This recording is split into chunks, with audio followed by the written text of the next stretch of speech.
여러분 안녕하십니까? 부부의 재산을 두고 경제 공동체라는 말을 합니다. 우리는 박근혜 전 대통령 탄핵 때 경제 공동체라는 말에 익숙해지지 않았습니까?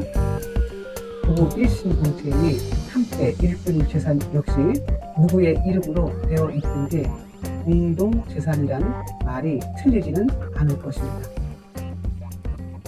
우리는 부부 사이에 재산을 증여할 수도 있고 사망할 경우 상속을 할 수가 있습니다.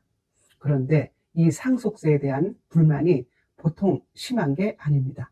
상속세는 부모가 자녀에게 할 수도 있고 부부 사이에 이루어질 수도 있습니다. 원래 상속세는 부의 대물림을 막아 자산의 불평등을 완화한다는 의도였습니다. 이렇게 함으로써 세상의 출발선에서 기회의 평등을 강화하고자 하는 의도 아니었겠습니까?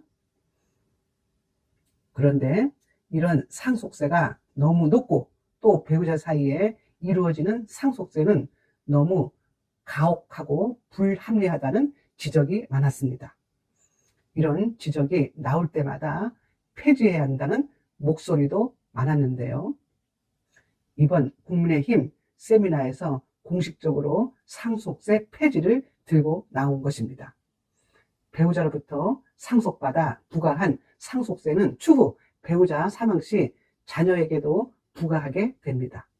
그런데 이것은 명백한 이중과세라는 주장이 설득력을 얻고 있지 않겠습니까?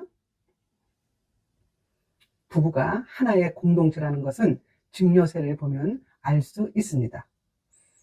증여세 역시 상속세와 비슷한 의미의 세금 제도인데요. 자녀는 부모로부터 10년 동안 5천만 원까지 공제받을 수가 있습니다. 이때 자녀는 어머니, 아버지를 구분하지 않고 함께 합산하여 5천만 원을 공제받을 수 있는 것입니다.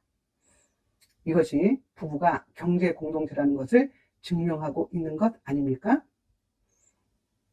미국이나 영국, 프랑스는 배우자 상속분에 대해 상속세를 과세하지 않습니다.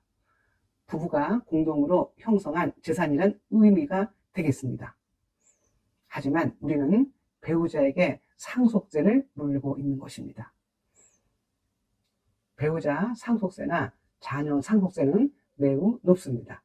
최고 50%를 부과하기 때문에 징벌적 세금이라는 오명을 가지고 있습니다.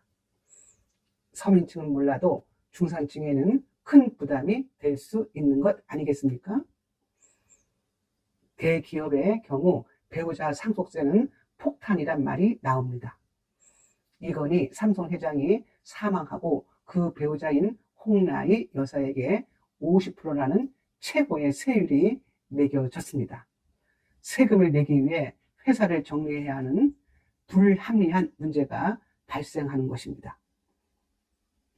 홍라희 여사가 미래에 자신의 자녀들에게 재산 상속할 경우 60% 정도의 세율이 적용될 것으로 보입니다.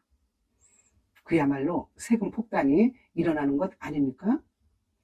이런 구조는 대기업 등 재계뿐만 아니라 일반 서민들에게도 부담이 된다고 하겠습니다. 평생 고생해서 모은 자산을 정부는 손가락 하나 까닥 않고 절반 정도를 가져가는 구조입니다. 이것이야말로 약탈이 아니고 뭐겠습니까? 이중과세가 납세자에게 경제적 손실을 초래하는 것은 물론 삶의 의지를 꺾는 수단이 되는 것입니다. 이중과세 자체가 헌법 위반은 아니라고 합니다.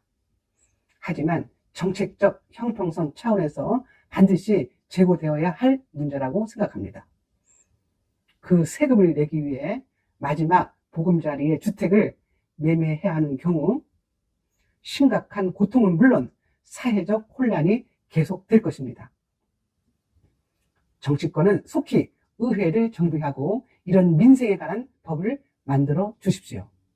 또한 윤석열 정부는 이달 말 발표하는 세법 개정안에 최선을 다해 주시기 바랍니다.